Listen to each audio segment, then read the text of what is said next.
Dimp Digital presents Idle Game Chat.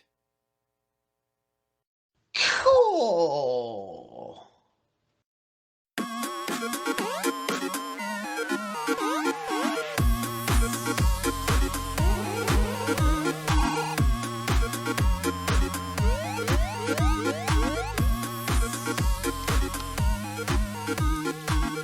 Hello, Apps here from Dimp Digital. Welcome to Idle Game Chat. This is Dimp Digital's flagship video game podcast where we take you through the ups and downs of the wonderful world of video games.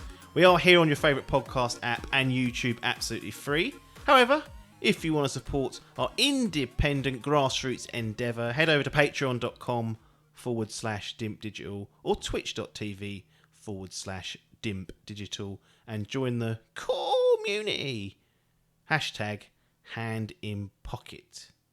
This time, I am once again joined by the returning resident referee, Logan, who has survived the Dimp Con of 2022. Last week we all went out on the piss. Well, not all of us. We got about 7 of the 10 out and a few people couldn't make it. The main ones. But, well, yeah, that's fair to say. And you managed to come back relatively unscathed. I wouldn't say I was unscathed. I felt awful for about 3 days. Yeah, I didn't.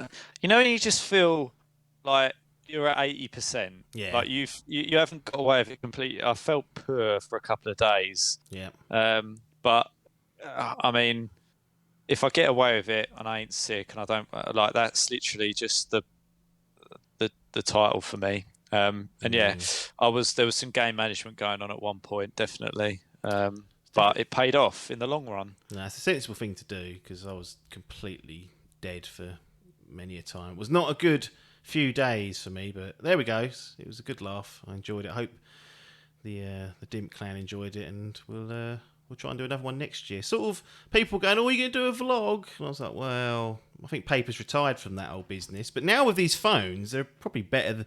Well, they are 10 times better than when Paper used to do the vlogs. Like, the picture quality is astounding, really. So easily done, but effort and dangerous because it only takes a one drop and you've lost your phone to shatter. It ain't that screens. interesting though, Well, is it? Like, this is the thing. You do a vlog of that and you just see 7 morons waffling and drinking per beer. Like, Wow.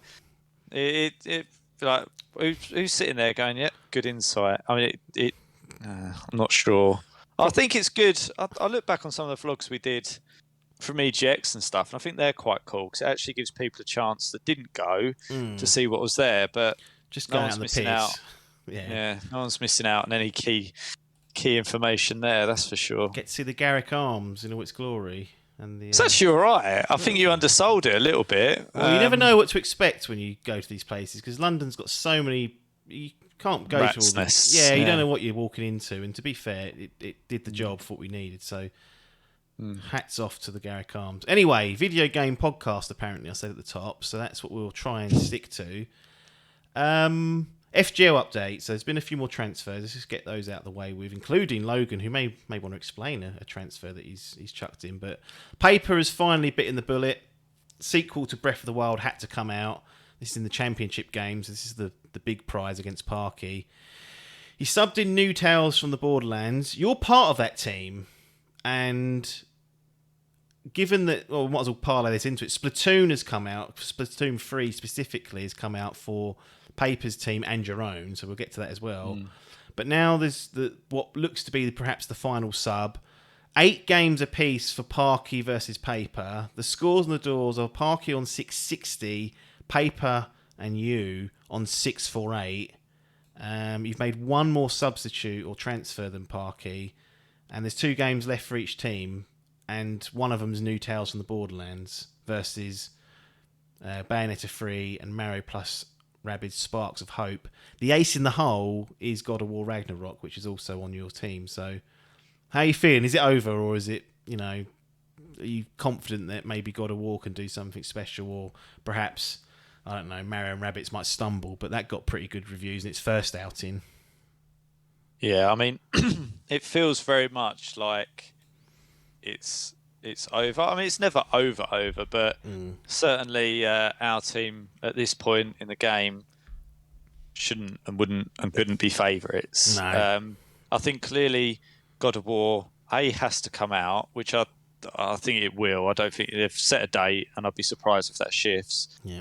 But I think it's got to do very, very well, like mid-90s really for it, and it's a tough ask. Like it's a really tough ask, I think, for games like that to do it consecutively like that. Yeah.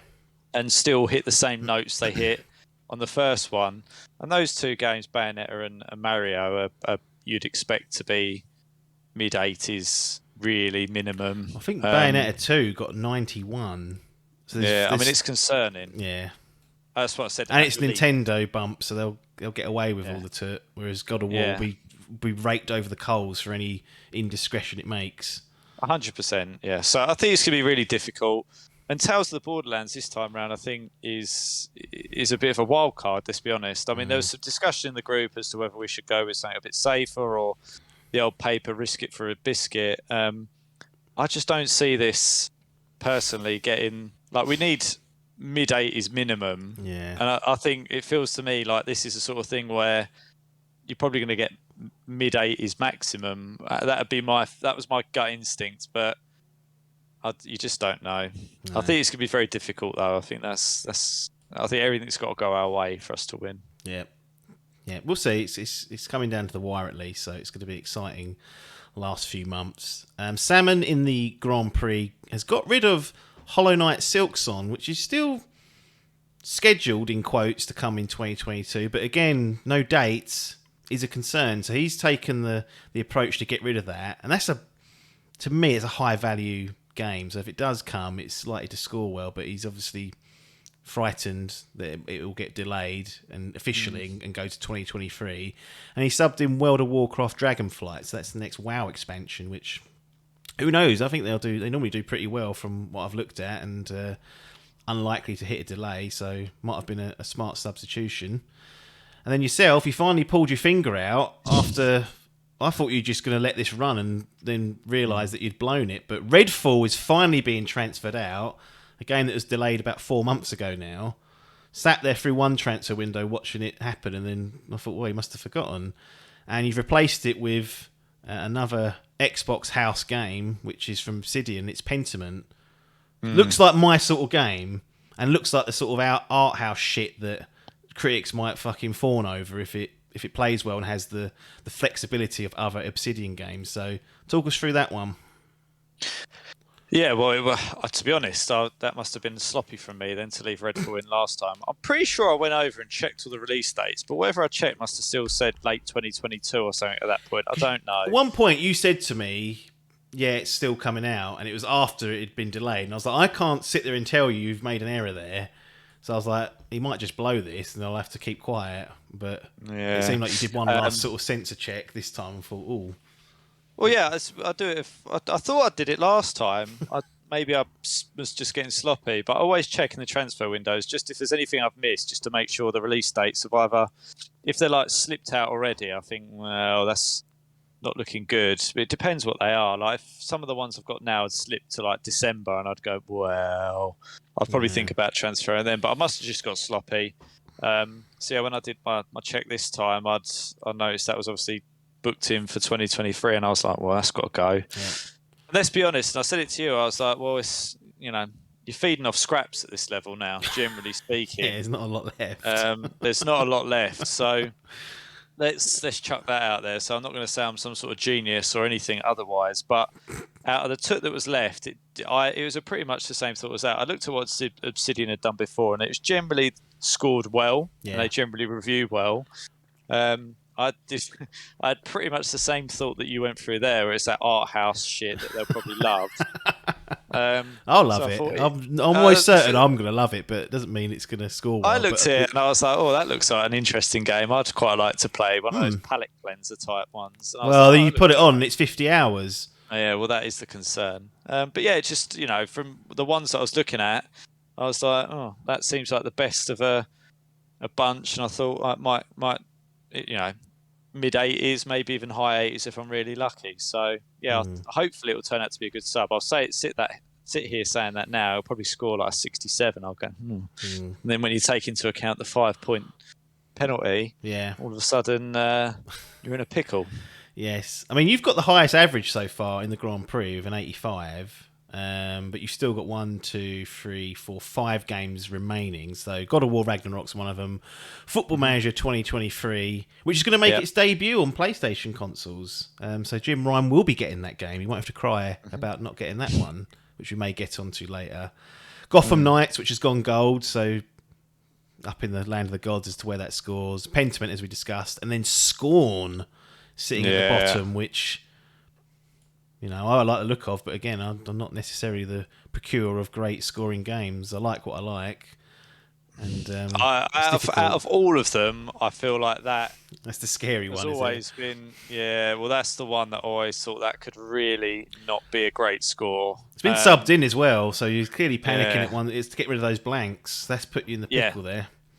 Yeah, 100%. I mean, it's not the sort of game that I'm particularly well versed in either to call out as a good or a bad one. So I really do.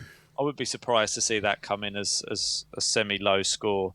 But I think the rest of them feel. I mean, Gotham Knights is a bit of an unknown for me. I don't really know how that one's going to be seen. But I kind of feel like I know what I'm getting for Football Manager. Yeah. I feel like I know what I'm going to get from God of War. So Pentiment, Scorn, and Gotham Knights will likely make or break it for me. Absolutely. We'll keep. I'd like to get an all above 80s. I'd love that. Yeah. If it just, when you do the colours coding. Yeah. I was like, imagine if that was all green. That would be. I think you're the only person who can do that now. Everyone else has got at least one yellow or red. I think everyone may even have a red, which is. I mean, Hall's got 2 of those, which are ones that are scoring the 60s. I'm just doing a quick check now. Yeah, they've all got. Other than Salmon, but he's only got 3 games out, and he's got two of them yellow bastards in 70s, so not a great score for the debut. But he's got a lot that could come together and put together a good score. Anyway, interesting nonetheless. We'll keep updating that as things change. I think the main bulk of the transfer have settled down now. I think people got all their issues out of the way, and now it's a case of if a late game is delayed or something pops up that people like, it may well get installed, but. Let's crack on to the news. I don't want to spend too much time on this, but it's funny nonetheless. It'd be stupid not to talk about it. Headline from GamesIndustry.biz. Old Chrissy Dring, who does our European sales charts every month. His scoop, this is. PlayStation. Quote. Well, not a quote, but this is the headline. Xbox's Call of Duty offer was inadequate on many levels. This was a statement provided directly to GamesIndustry.biz by Jim Ryan, the man himself, the villain, the devil, the man everyone hates at the moment. Price rises, all sorts, penny pinching. The article goes on. Last week, Xbox revealed it had provided a signed agreement to Sony to guarantee Call of Duty on PlayStation with feature and content parity for at least several more years, end quote. Xbox said this offer was, quote, goes well beyond typical gaming industry agreements, end quote. So the current deal between Sony and Activision Blizzard is believed to be around sort of the next 3 releases, which will be this year's Call of Duty Modern Warfare 2, the speculation that the marketing will also be for Warzone 2, and then whatever comes next. There's rumours that we won't get a franchise Call of Duty next year. So it could not be, this might not matriculate the last one, transpire until 2024, but that's all speculation. However, the article says, Sony says the offer fails to consider the impact on PlayStation gamers. This is what he wrote this directly towards the website. Keep that in mind. Quote, Jim Ryan, this is from, I hadn't intended to comment on what I understood to be a private business discussion, but I feel the need to set the record straight because Phil Spencer brought this into the public forum. Microsoft has only offered for Call of Duty to remain on PlayStation for 3 years after the current agreement between Activision and Sony ends. After almost 20 years of Call of Duty on PlayStation, their proposal was inadequate on many levels and failed to take account of the impact on our gamers. We want to guarantee PlayStation gamers continue to have the highest quality Call of Duty experience, and Microsoft's proposal undermines this principle. End quote. Scathing. I've never seen anything quite like this in all the years we've been doing the podcast, where one leader of a console has just gone at the other one so directly and so deliberately. So what I'll say at the top is there's a really, really good video on YouTube. The channel is Hoeg Law, Hoeg Law. So search for that, and there's a video based on this. I think it's called Inadequate or something. It's got that phrase splattered across it. It's 20 minutes long, and it will give people a really good, what I seem to be a partial and impartial and unbiased view of what's going on here from an acquisitions and mergers lawyer. So he does this in another industry, but this is kind of the day job, and he kind of breaks down the kind of the PR game that both are playing or have been playing since this whole thing has started to unravel. So I'd recommend people listen to that because it's great. Anything else you kind of hear on this, including this, is going to be. I mean, I've heard all sorts of garbage. What it's done is sparked off the blue bloods and green bloods going at each other's throats and the console bloody wars. So that's having to be dealt with. But in my opinion, this is borderline unbelievable. Just in fact how deliberate it is. When I first saw the headline doing the rounds, I was like, "I'll look at that in a minute.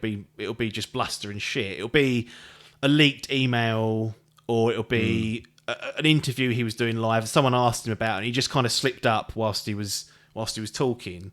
But no, he directly approached gamesindustry.biz and wrote this statement out. And went, there you go. That's what I think of what's going on. And look, Phil, friend of the show, bless him. He must be a bit stunned. He must have thought, well, didn't expect this to be so direct and deliberate. Anyway, I've talked a lot. We don't want to go too far into the weeds of this because we're going to discuss Call of Duty as a franchise afterwards and whether all this is worth the hassle. But just these events that unfolded, what's your view of this? Yeah, well, it's a lot of tit for tat, isn't it? It's like everyone's doing this posturing that, Xbox and Phil don't want to be seen as the bad guys for taking Call of Duty away from the PlayStation gamers. Quite why you would give a shit, I don't know. Regulators, mate. Well, there's also this element, but again, I don't want to get too bogged down in it. And then you've got Jim that is, they're trying to take the side of the gamer. And, they're on the side of Sony and on the PlayStation gamers and stuff. And it's like, well, come on. Like, what's he wanting to do? So you can have it for you can have it forever. That's the thing. Nothing's indefinite. So why? I mean.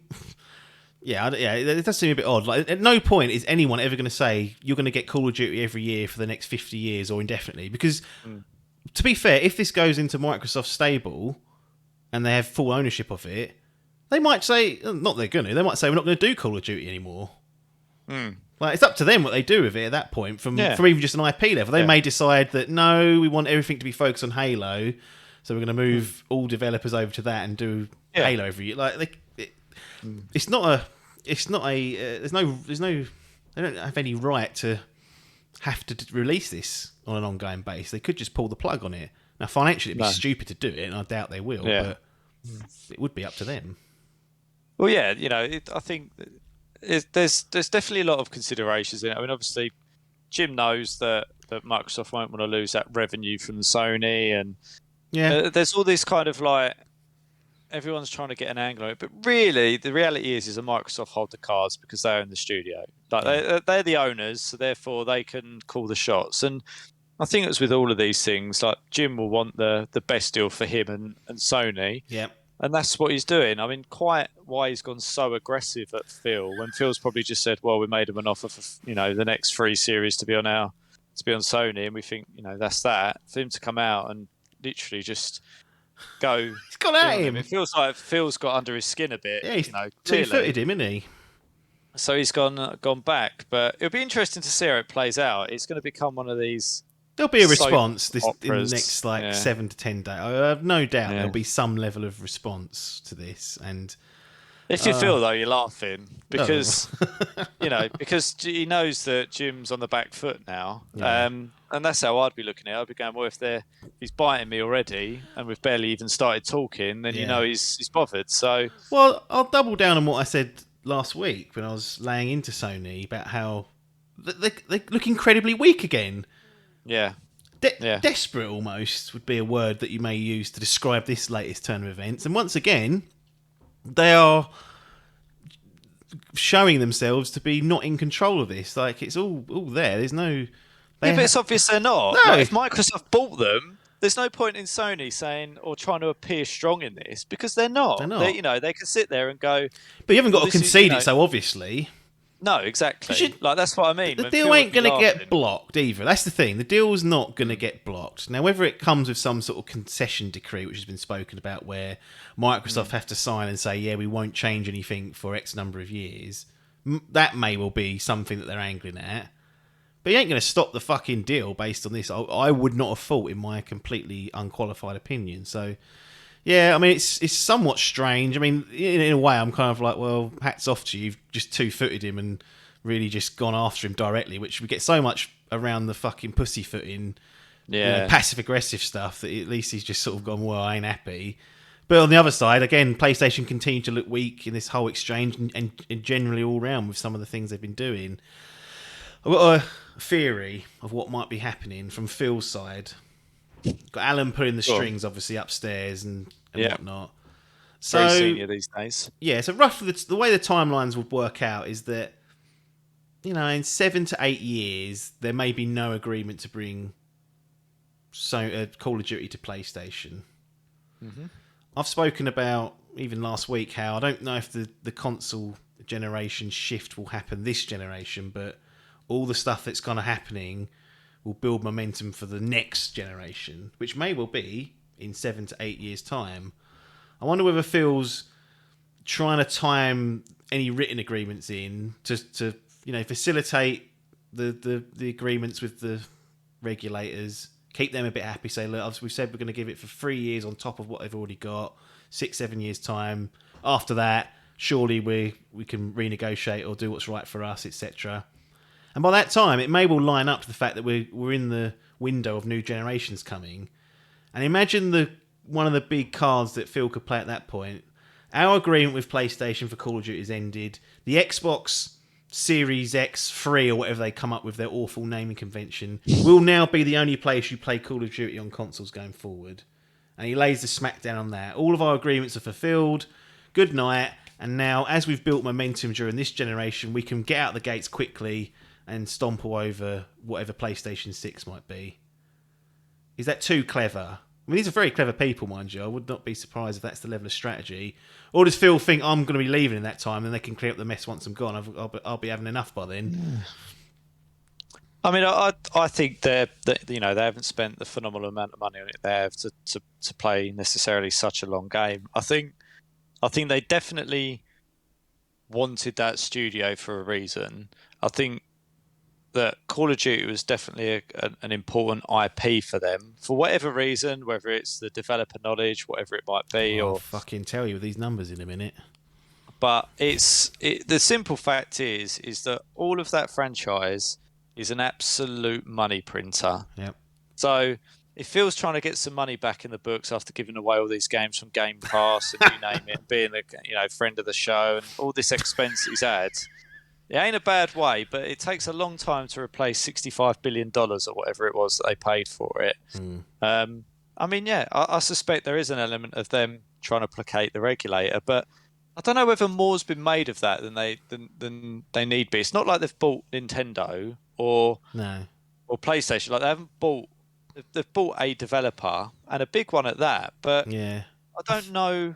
I'd be really surprised if they just went, nah, that's not fair on Sony. Well, we're sort of angling towards that part. Just on that point though, I think when the Activision deal completes, if I should say it completes, I think if you just do the combined revenue, it takes them to third, still behind Sony and Tencent in the pecking order of like revenue being generated from these gaming companies. So even with what's going on now, they would still be behind on that in that sense from just a revenue perspective. So yeah, it kind of feeds into your point that this alone wouldn't make them unstoppable in the short to medium term.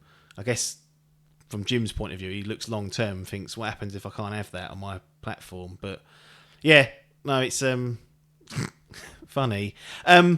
Call of Duty itself, is it really that special?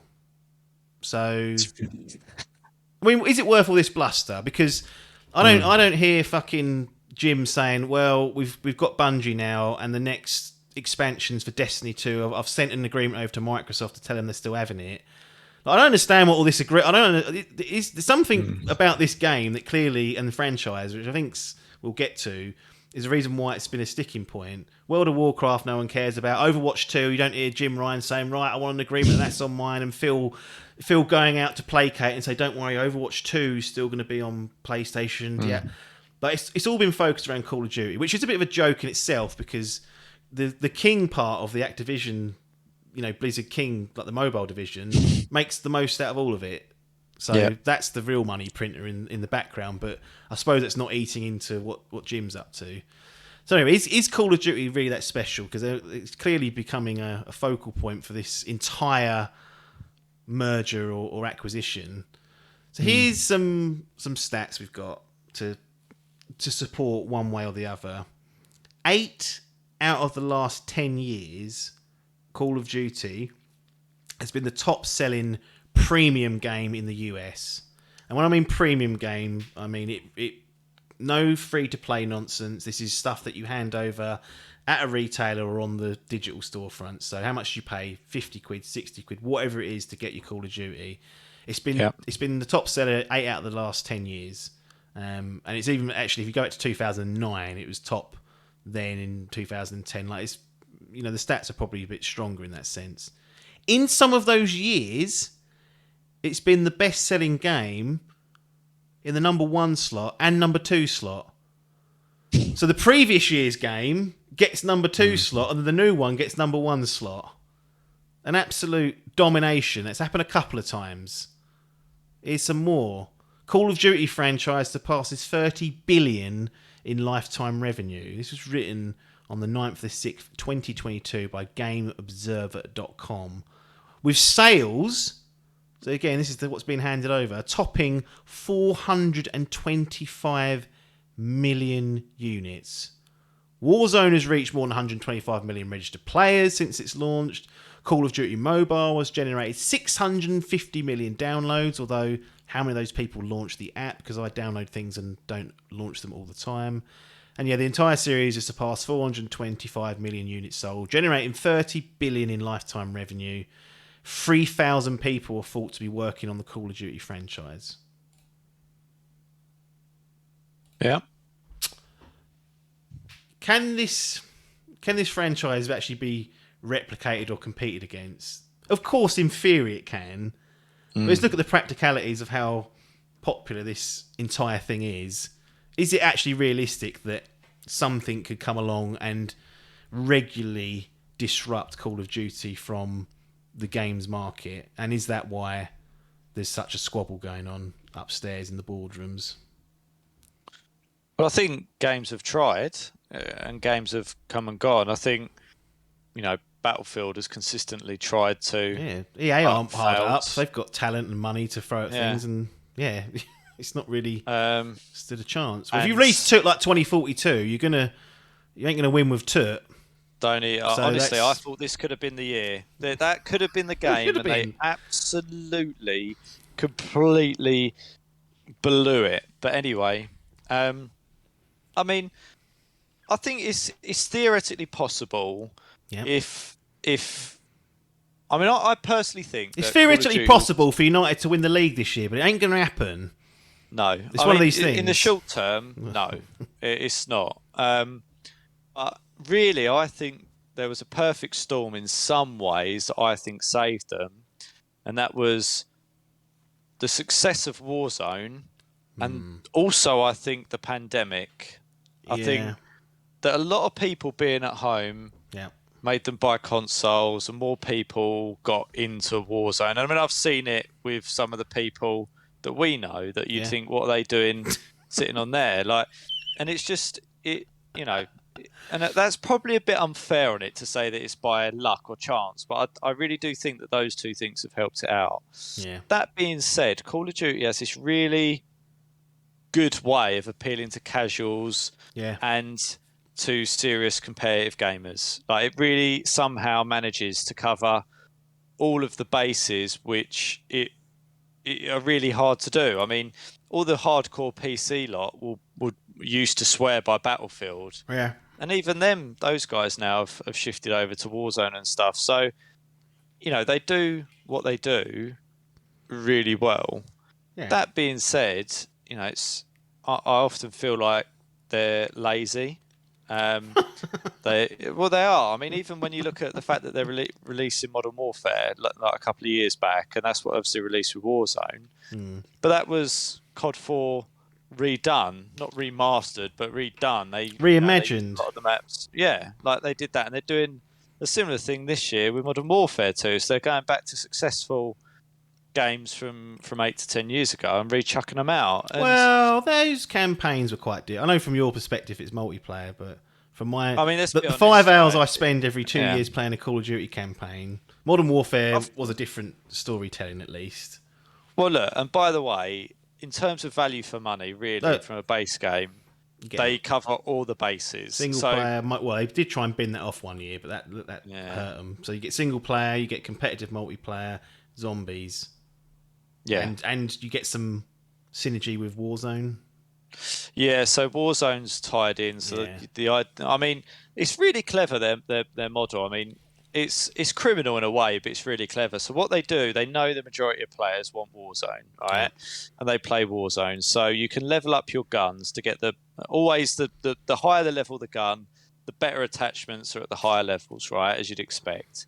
It takes you a little bit of time to level these weapons up, right? And basically what they do is the meta changes. So they do gun balancing quite regularly. And they basically make you level up these guns because they're ridiculously good in Warzone and you have to have them or you're not going to win battles. You spend all this time leveling guns up and then they go, oh, we've done some weapon balancing and now all of a sudden there's another gun that's like the meta gun. And then you have to go back to the game to level it up or unlock it and do all this kind of stuff. So they tie in progression really with almost needing the multiplayer aspect, which you have to buy the game for to level guns up to play Warzone. So it's a very, I'd say it's a cheeky business model because sometimes as well they'll go, or you can buy a blueprint in the store, which gives you all basically the attachments you need and gives you some funny stuff. So they've got they hook people in and they get you. And you know they've got ultimately a winning formula. What I did find interesting though when you're reeling that off is premium games. They've been top of the premium. That's a very interesting way of putting it because something like Fortnite or whatever, I imagine for a period of time absolutely blew it out of the water, but because it's not a premium game, it's hard to it annoys me. I can't seem to find a way of measuring free to play success. I think it annoys me. I like being able to see these things, and the sales themselves are always a bit spotty. Like we know Nintendo don't put their digital things in. You're just like, yeah. It really Ronnie gets really annoyed with all that. Yeah, that's the thing. Yeah, exactly. And you don't really find out that until they do their quarterly financials, and then it's hard because they jumble it in with everything else. And it does annoy me, the free to play stuff, that I can't just know how much Epic is whooping everyone else's ass, because I'm almost certain that's the case. From Rocket League battle passes, it's difficult, and I'm not shitting on the stats that you gave because they're still relevant, but it has to be taken in context, I think, with their competitors as well. I mean, but is that even not more impressive? Even with all the free to play stuff on there, it's still, say the last 5 years, it's still been top 4 of the 5, even with all the free to play to it. Everyone's playing it. I mean, the thing is, this Warzone is free to play, so you could jump in at Warzone at any point and play it. And I don't know whether all those figures and stats for Warzone are included there, or it's just revenue generated from. I think it's everything. The revenue is, but the sales obviously are a staggering 400, but it's been going 20 years, so 20 every year for 20 years. But I think trying to get back to the original question, is Call of Cool. Duty worth it? I mean, from what angle? If you're looking at it as an IP that you want on your console, yeah, and I think it's one of those where I really do think for especially casual gamers.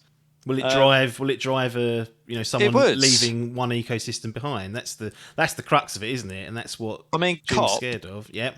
he literally plays Warzone Yeah. and Call of Duty. That is all he plays, Yep. to the best of my knowledge. So if he was playing now on a PlayStation and then all of a sudden he couldn't play it, but someone like that is 100% going to move over to Xbox to be able to play it. Yeah. So I think there's some games that, and I don't like using the term casuals and things like that because I think it's wrong. But generally, you got like a group of gamers that will play like FIFA, that will play Warzone, like those sort of gamers would move consoles if those games clearly weren't on both. Like that's obvious. Like it would just happen. So I think it is an important one. There's it's like, imagine if FIFA was only available on one console. I think that some of these titles are big enough that they would drive consumer purchasing decisions. Yeah. That's why my Galaxy Brain theory is they want to be in that position for next generation. Because not the horse is already bolted for PS5 and Xbox Series X, but the agreements are already in place. They're already in place. They can't do anything about it. They just have to sit there and wait. And if they can time it so that all ends come the blowout for the next game. Imagine launching the system with Call of Duty and it being the only place to play it. Like it does show you though how they feel about maybe Halo or Gears. They had their chance. Maybe if they're thinking about it like this, they're going, well, there's not much more that we can or want to do with this. That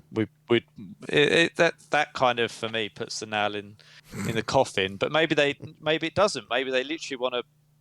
And I've kind of felt this way for a while, is that really the home of online gaming is Xbox, is Microsoft. Like in terms of how you can play, like how the PC players play with the Xbox and how all that app and the party system and the ecosystem kind of is coming together. And I feel like more than ever that's kind of the place for online gaming on console. Well, to be fair, they grandfathered it in with Xbox Live, and particularly on the 360. You're fucking going to play on a PS3? Really? You're going to spend £600 to play on an awful chat party system that was clearly behind? Like it was. Yeah, I mean, there's inertia from that, definitely. And what I find, what's interesting actually, is you mentioned someone like Old Cop, who Xbox now, correct? Yeah. Even last generation, which from my perspective, Xbox had a shocker in terms of single player games. If I'm correct, if I'm wrong, he was Xbox then. Yeah. So it didn't matter because the online smoothness and the fact that Call of Duty was there. It didn't matter that Spider-Man was on PlayStation. It didn't matter that Ghost of Tsushima was on PlayStation. It didn't matter that God of War was there because he was only ever going to play. He's not going to play it. So absolutely. And this is the thing. So I always feel like I've always wondered whether that's the way that Phil's trying to position it now. Is it's kind of like you got this cross-play ecosystem. You can party chat with your mates on PC. You got all of this stuff. You can do Discord's there now. Lovey jubby. I wonder whether that. I mean, clearly, I think it all plays in. Imagine, to your point, Call of Duty, Warzone 4 or whatever it will be by then, or whatever connotation, whatever's in. But you've got that and Call of Duty, and you've got that big title. We've got Halo, Call of Duty, we've got like Gears of War, and all of a sudden that's a really powerful place for Phil to be. Can't blame him. No, and then you've got the Game Pass effect where, people that are already buying it, you say, well, you don't need to be spending £70 a pop. Pay us whatever is a month, and you maybe we'll throw in the Battle Pass or so. There's lots of clever things they can do when it arrives on Game Pass to hook people in to pay that, and then you just pay every month, and then you're off. You've got them, and and that's the place to be. You want them to be in the place where they don't buy it and own it, because obviously if they stop paying for Game Pass, they lose access to it. So Yeah. you want them in that position where they don't want to ever cancel because they want to keep playing. Guaranteed monthly revenue, you name it. And to be honest, I've wondered for a while whether Phil's just going to move to a subscription model. It's almost going to be like a Netflix where you go, you got access to all of this. Off you go. Off you go, X amount a month, and it might be tiered where you get all these, the Call of Duties and the day one exclusives. But World of Warcraft subscription thrown in. Well, Dragonfly expansion. I wonder whether that's where he's thinking of going for it, but you don't know. Yeah. I think clearly, is it worth it? Yeah, yeah. It is. Is it? And it's to be fair, like that's what on Jim's side, it's worth squabbling over to try and keep it for as long as you can because there is no equal. Really, no. As much as Phil makes out Medal of Honor, but that ain't doing much. As much as people like to play it down on the green side, they're like, "Oh, anyone can come along and compete with this." So yeah, of course they can, but in real life, that's not gonna play out that way. I find it very hard to believe that anything will get close to what Call of Duty has done in the last 20 years ever again, so consistently every single year. And now you have the free-to-play option, and now we have a mobile offering. And as we move into number 3, we're going to stop talking about that now. Yeah. We've got Call of Duty Warzone Mobile, officially announced ahead of a reveal for next week. So this will be on September the 15th. You've got the Call of Duty mobile app on your phone. You'll now be able to accompany that in the near future, we're told, perhaps 2023, with Call of Duty Warzone. So no prizes for guessing what that's going to entail. It's going to be the Warzone mode of Call of Duty on mobile.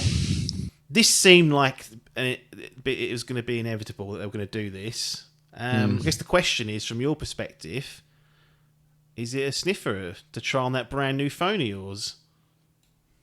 Yeah, I mean, it's an interesting one. I don't particularly feel like, and I think I've said it before when I said that mobile is probably the worst place to experience games. I think when we started talking about Division 2 coming to mobile, I said the same thing. And the Switch is close. I'm joking. Well, I mean, that's basically a mobile screen these days with a controller. I'm messing around. The simple fact is it's incredibly popular, and I imagine amongst like the younger generation who are much more tactile and grown up with touchscreens and stuff, that they're a dab hand at it. They'd probably beat me on a touchscreen when I've got a controller, so I can't shit on it too much. But yeah, I think I'd love to give it a go. I don't. It's actually pretty playable on mobile. They've adapted it quite well. It's not too difficult, and it does look alright as well if you've got a nice screen and stuff. So I'd be willing to give it a go. The biggest thing for me on Warzone though is using the audio. Like, I found the main reason I ended up getting a gaming headset was because of playing Warzone, because I just couldn't hear. You need to hear the footsteps. It's so critical. So whether people are sitting there with the old earbuds in, or that's all right. You just plug your headset you've got on now into your mobile. That's what we do, don't we? Well, we've been through this, and unfortunately, new mobiles these days, not all, but they're not coming with headphone jacks anymore. It's just unbelievable to me. That's what we're doing. I say that. This thing ain't got one. After all that, it hasn't. Didn't even realise. This Samsung hasn't got it. Oh, told ya. Wow, I hadn't even noticed. Yeah, that's because of these things, though. These fucking wireless buds. What are these? Yep. This come with that fucking expensive telly sitting there. I was like, oh, you're spending silly money. There's some earbuds which are worse than the ones that I bought for 20 quid off Amazon. But there you go. Sorry, I derailed the conversation. But yeah, that is a. I was trying to make fun of you then, and I realised I hasn't even got it either. I've just never noticed.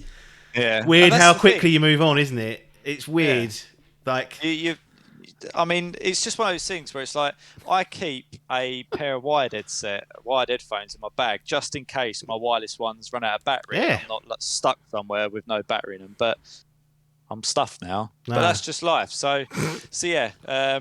Basically, it'll be interesting to see whether it'll be a huge map or whether it'll be a slightly cut down version of Warzone, which you would have probably thought to make it playable on mobile. But they've got PUBG Mobile that I've never jumped into either. So it's been done, can be done. Yeah. And makes sense. It'll be another money printer for them, I'm sure.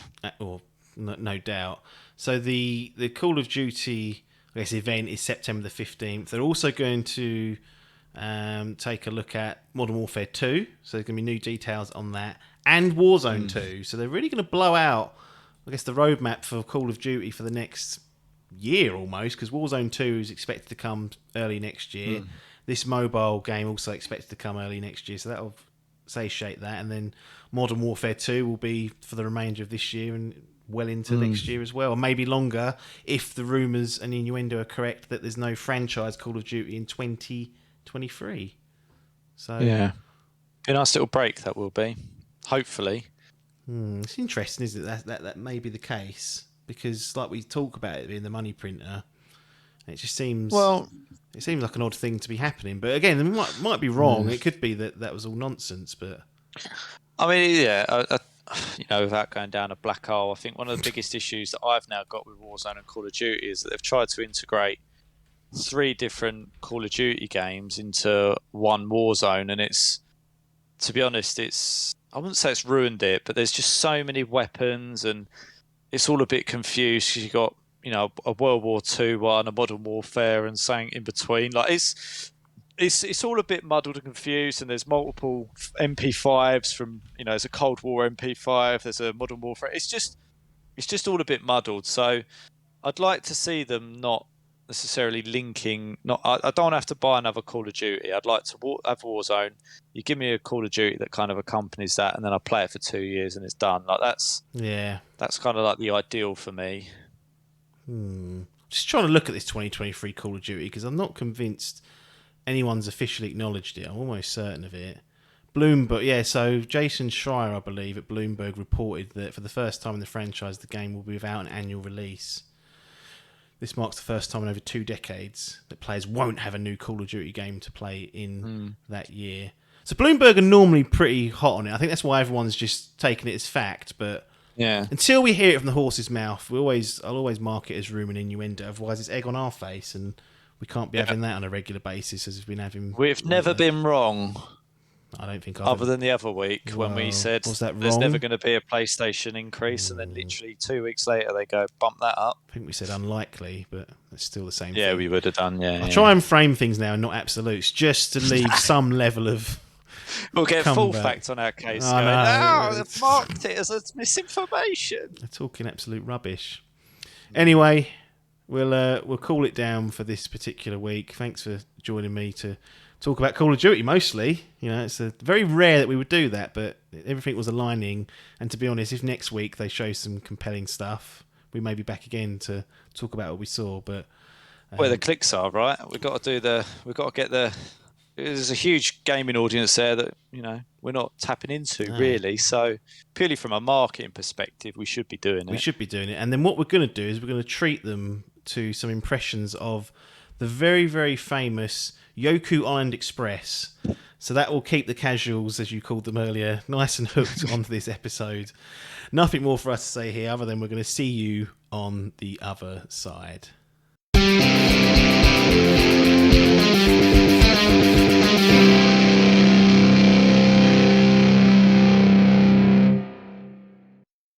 Yoku's Island Express.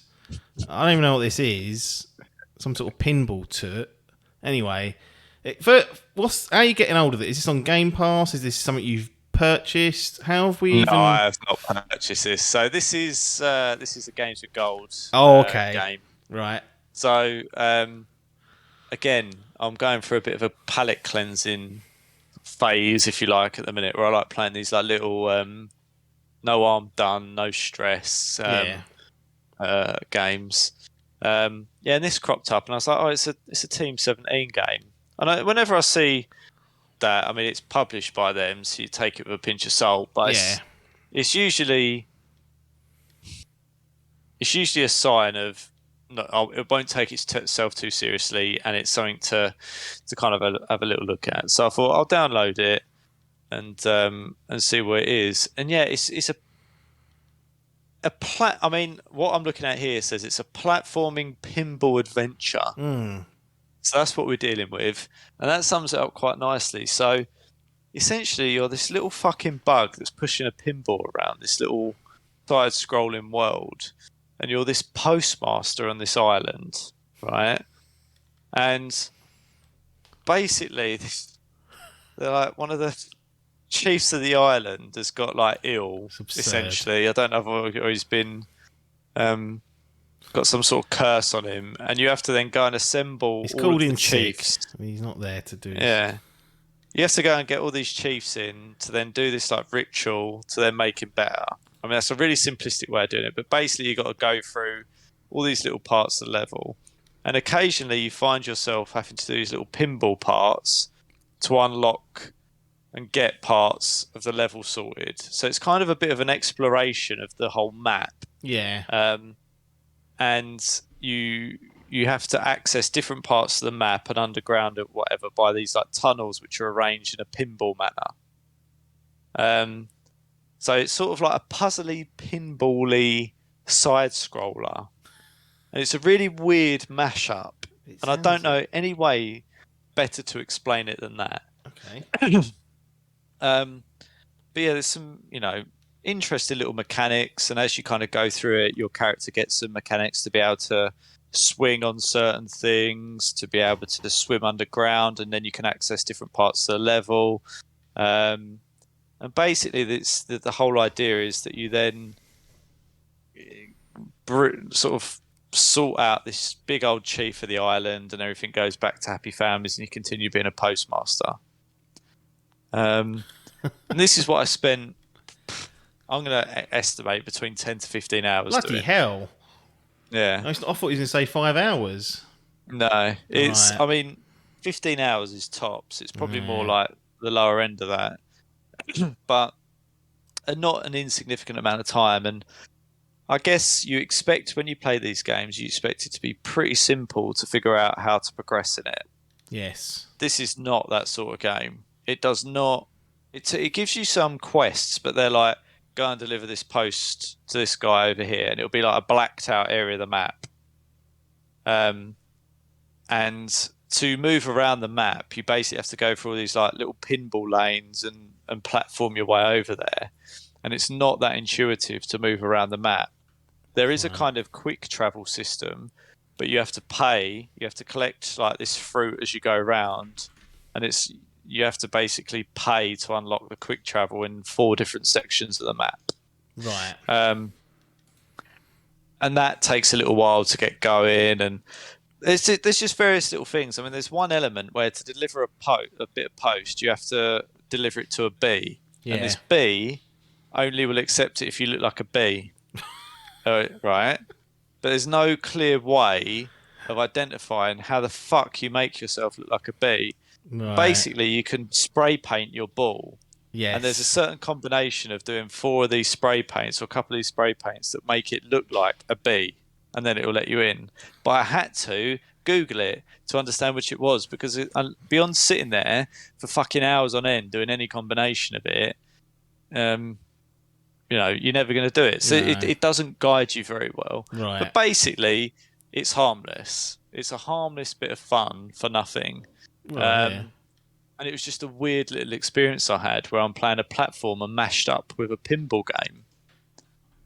I mean, it's unique, if nothing else. Like I remember, I've never played anything like it. I'm sure I remember seeing this on some trailer show of sorts, whatever it was, and thinking, yeah. I know it won. I think it won Best Indie at the BAFTAs one year, 2018. I would assume. I think that's when it got that. All those. The awards that represented 2018. So it's clearly held in reasonably high regard. Not one that you'd read on paper and think, well, this is necessarily going to be interesting, but sounds like they kind of pulled it off in some aspects, at least, because you went through it for the full 15 hours.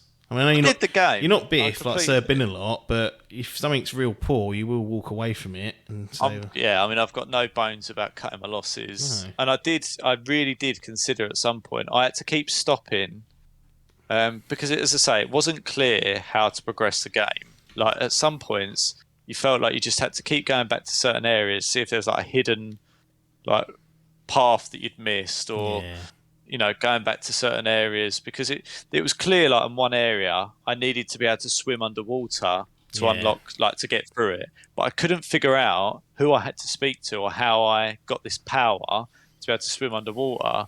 So you kind of just find yourself going back to all these different corners of the map and where you've been and trying to navigate your way around to see what you'd missed. Like the story doesn't linearly pull you through to give you the things you need to progress. Like it leaves you to figure it out, basically. Yeah. It's a bit strange in that I didn't expect to have to find that so challenging. Like there was a good like I played it over the past couple of weeks. I didn't do all that in one go. I did like an hour or so a day.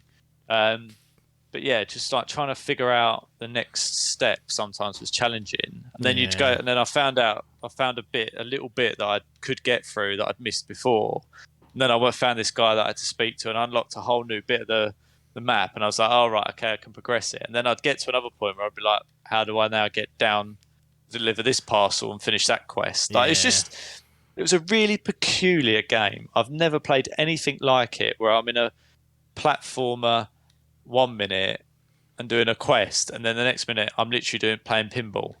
Yeah, it's very odd, but it's actually weirdly enjoyable. It's such a peculiar game. As I say, I don't think I've ever played anything like it. I don't think I will. No. Well, anything.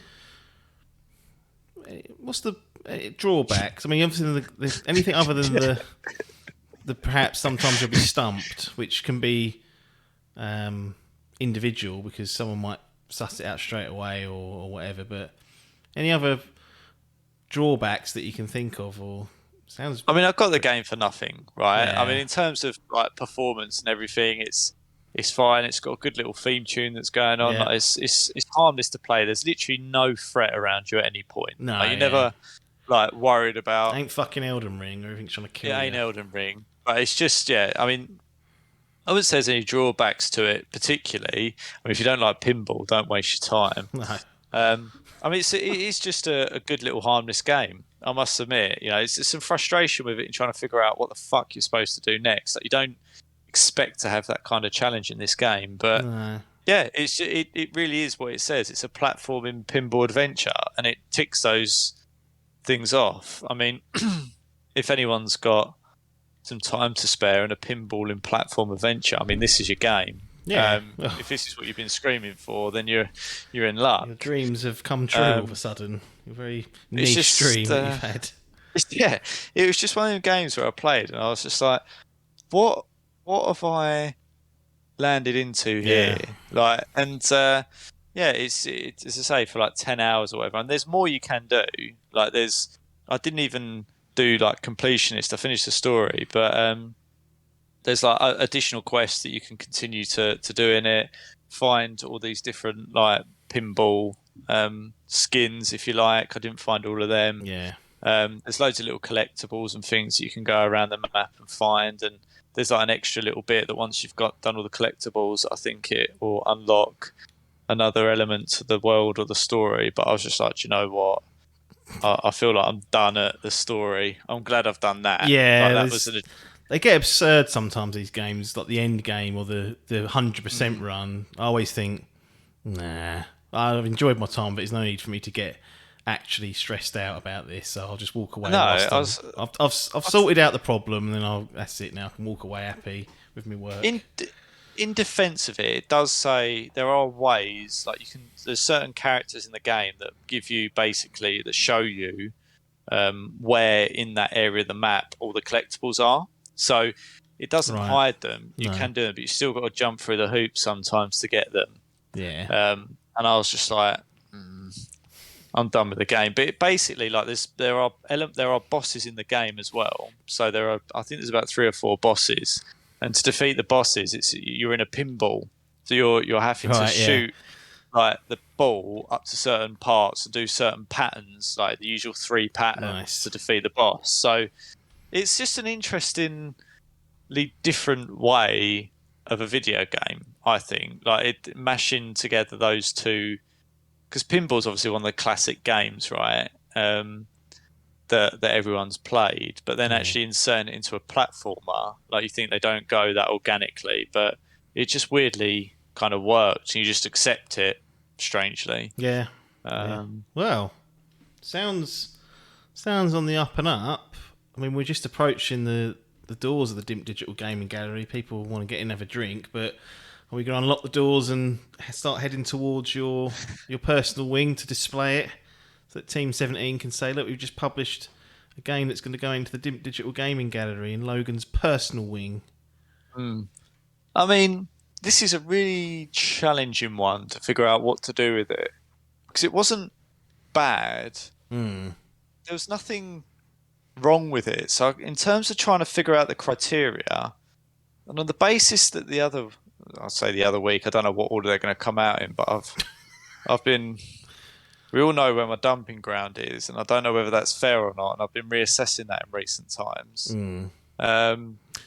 But I still think of these on a numeric scale. Right. And then we said no, numeric, killed it.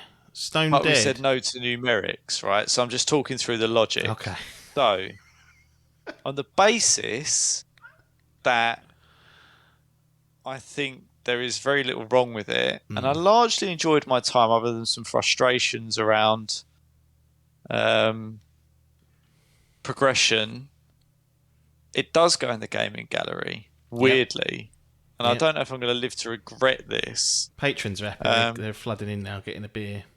Well, they can't believe it. They're going, what great game's going in here?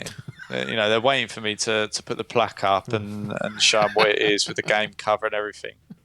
But I think on the basis of my new found assessment of games, it's going to go in silver. A good game. Yeah. I mean, there's nothing wrong with it. And I was pleasantly surprised by the mashup, pleasantly surprised by how light-hearted it was. And there was nothing really wrong with it, in all honesty. There was no, and it has to be tempered by the fact that I'd played it for nothing, essentially. Like, it's a free game. I've seen this on sale for as low as like £5. So I think it's like £15 RRP, but if people want to give it a go, if they've had Xbox games with gold and you've been claiming everything, it's probably sitting there. And if not, it will come round at another sale where you can get it at a pretty low entry point. Anything that's the same price as a pint, you think, well... I mean, I was just pleasantly surprised by it. I was surprised by how intrigued I was by it, and B, by how it kept me coming back for a free game. Like, as we've said, I'm quite quick to dismiss things, and for some reason this I didn't dismiss. Especially for that time period. Like when you first was waffling on, I thought, well, this is a short game, and these popped out around about 15 hours. It's like, oh, hang on. It feels like I spent a similar amount of time to this, maybe just a tad less than I did on the Assassin's Creed DLC. Right. Like it felt to me like a similar time spent. Yeah. So yeah, I feel like it deserves its place in there. Something interesting and different to play. There you go. Yoku's Island Express sits proudly in Logan's personal wing of the Dimp Digital Gaming Gallery with a lovely silver plaque or whatever he's doing. I don't know how you've arranged yours. I've plated all mine in like the material, so I've got a whole room that's plated in platinum, and I've got a whole room that's plated in gold, another room that's plated in silver. I've done all that. So I don't know what you sounds like you've just got little plaques you put hanging up on the wall, but I haven't really figured it out yet. I mean, it feels like there's a plaque underneath with a poster size of the gaming cover on it, something like that. I don't know. Yeah. Well, when we get the virtual experience up and running, we'll make sure these requirements are fed into whoever builds that for us. But nothing got the budget for it. Well, budget. Yeah. Well, people start going to patreon.com/Dimp Digital. We'll get there a bit quicker, won't we? #hand in pocket. Anyway, nothing more for us to say here other than thanks for your time and ta-da.